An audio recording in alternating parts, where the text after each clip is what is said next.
Oh, a lot of anxiety standing on the stage. But that's not what I'm going to talk about. Would you believe me if I say loneliness kills? How many of you would be willing to believe that loneliness kills? Can I have a show of hands? Oh, wow, that's a large majority. I'm glad to see that awareness is here. Dr. Julian Hull-Lunstad, she's a researcher, a professor of psychology and neuroscience at University of Brigham. She did a meta-analysis in 2010 covering about 3.4 million people, and the results were astounding. The results show that the risk for premature death increases by 30% for people who experience loneliness in their lives. And who are the ones who have a stronger chances for survival? 50% people who had stronger relationships had better chances of survival. The risk for premature mortality, stroke, CAD, cardiovascular arterial diseases, they all go up as loneliness increases. Since 1980s, the percentage of people who report being lonely has doubled by 40%. Isn't that astounding? In a world that's barely being able to contain a 7.6 billion population, the latest epidemic creeping up our lives is loneliness. In India alone, a national sample survey office reports that 4.91 million people are living alone and suffering from loneliness. Social isolation wouldn't go down with anyone, not even animals, not even a fruit fly. A fruit fly's lifespan can be shortened if subjected to social isolation. What is wrong with us? We have to question that. With a wide variety of God-gifted and man-made communication tools, with social media networks, which, by the way, thrives on our ability to isolate ourselves even when we are with people, why the WHO had to run a campaign called Let's Talk? For me, Let's Talk begins with Let's Listen. I'm Smriti. I'm a clinical psychologist with 18 years of experience in the field to validate my expertise to talk on this topic and a personal encounter with depression arising from loneliness, which makes me choose this topic to speak on it. My entire journey from being an adolescent to a psychotherapist to a mother of two girls has been full of experiences of people just wanting to be heard. As an adolescent, when my parents would tell me if they were busy and they would say, no, we are not available right now, it would just shrink my face down and shrink my heart down that there's no one available to listen to me. Same goes for my daughters. And the experiences have only risen in the past. Even in my clinical experience, I see people who come in, they walk in alone. It's surprising when I ask them, is there someone with you? Have you shared with someone what you're going through? And the answer is no. I've been designing psychotherapeutic interventions for the world's first mental health chatbot called WISA. We also offer a coach platform on which I coach people who come on in anonymity. Anonymity increases people's responses to share about what they are going through. Why is that? Why do people feel that it's weak or it's uncomfortable to come up and say, I'm going through a certain phase and I need help? Triggers for loneliness have been researched to be ranging from a job loss to loss of a spouse to working alone in a remote setting like I work. There are multiple reasons which can lead to loneliness. Workplace loneliness is a well-researched term too. The individual at a workplace, if ignored or if feels unheard or unattended, can go through extreme loneliness, low motivation and low productivity. It just doesn't affect that individual alone. It affects the team probably. It also affects the entire organization. Loneliness has been experienced by me personally. In 2010, I had gone to the US with my family, the land of opportunities, the land of having fun. We were all excited, but somewhere inside me, I had this silly thought, my accent wouldn't be understood. Why would my accent be not understood? But I am not sure where this thought struck me from. My applications were rejected. I never realized H-4 visa did not allow me to work. I had limited interactions with my family on Skype.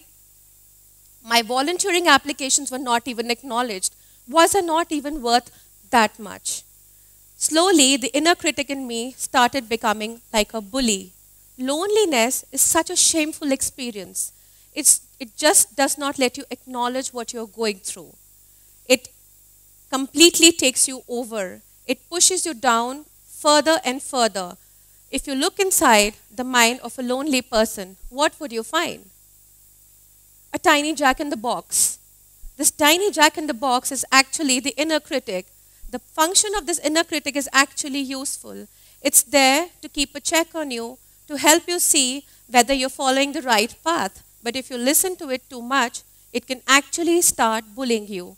It started bullying me to such an extent that there was a very funny episode that happened in my stay in the US. I received a phone call. The voice on the other end said, "Ma'am, I'm here to help you." And I was so down in my own thoughts, and I replied, "Nothing can help me right now. You can't help me." And the person replied, "Of course I can. I'm the plumber. You'd called me to fix your taps." "Oh, fix my taps, right?" That's what I was waiting for. I finally found the fix for my life when my husband, who was completely enjoying the newfound silence for him in the US because I'd started talking less, I was more engrossed in my own thoughts, when there was a very senseless argument we had, and I cut myself right here. And I cut myself so bad that it shook him and me both out of our wits, that there was something serious. There was something going wrong, and I needed help. I would like to share a quote which one of my patients have said. "I realized something today. For years, I've been working hard, keeping people at bay. I slowly built this wall around me to keep people out. A tiny voice in my head said, if you let them in, they may hurt you, right?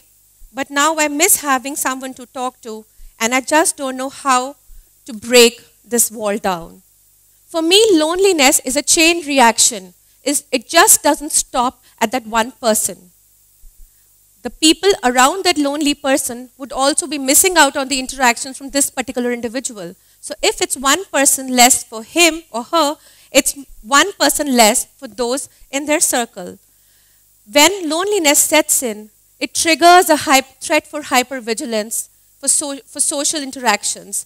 If I go somewhere, like I mentioned, for my own experience in the US, I wouldn't make calls to property offices for going to see a rental apartment. I would feel I would be judged for how I talk.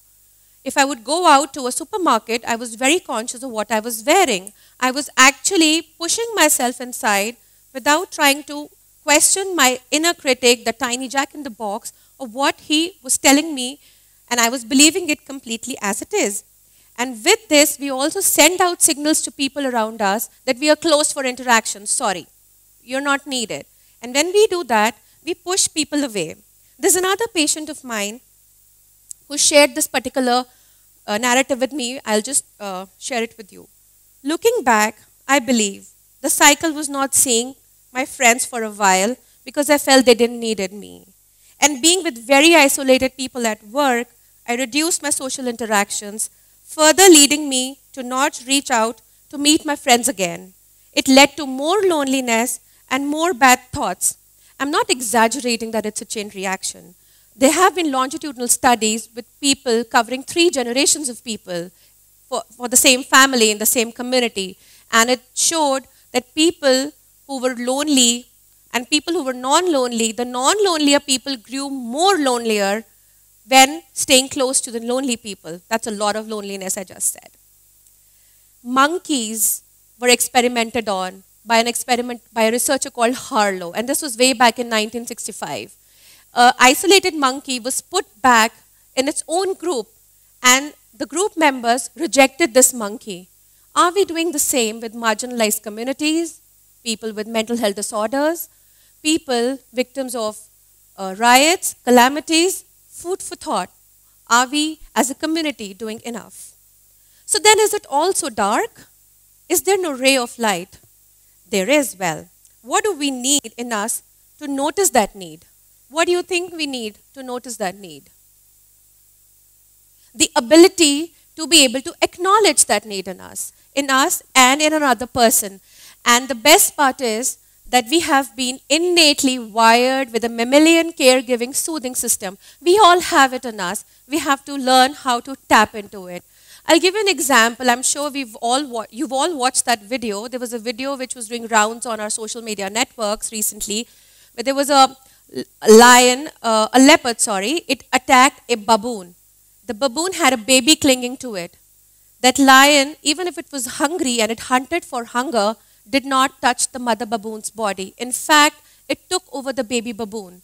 That is empathy in action. When we see a child, our own child, crying for distress, however much in pain we are or however much busy we are, we often give that state of ours up, move ahead and address the distress call in that child. 1 million years of survival of human species as a tribe has proven that we will do well with social connections, with that social bonding. Barbara Fredrickson is a psychologist, and she says, your brain is tied to your heart. The more you tune into others, the more healthy you will become. So there's a reward that comes in when you start tuning in with other people. And it's actually a truth. Your brain is tied to your heart with the vagal nerve that runs, and the pulse rate tells you actually how healthy you are. What is actually needed in today's times is a non-judgmental, empathetic, compassionate ear.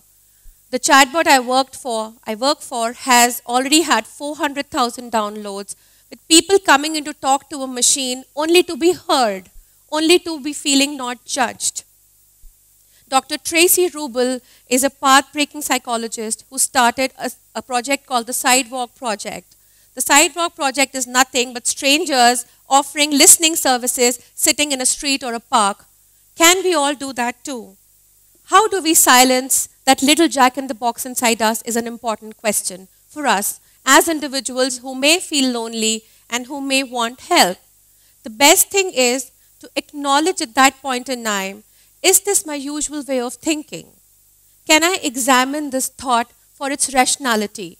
For me, was I being rational when I thought I wouldn't venture out at all because my accent wouldn't be understood?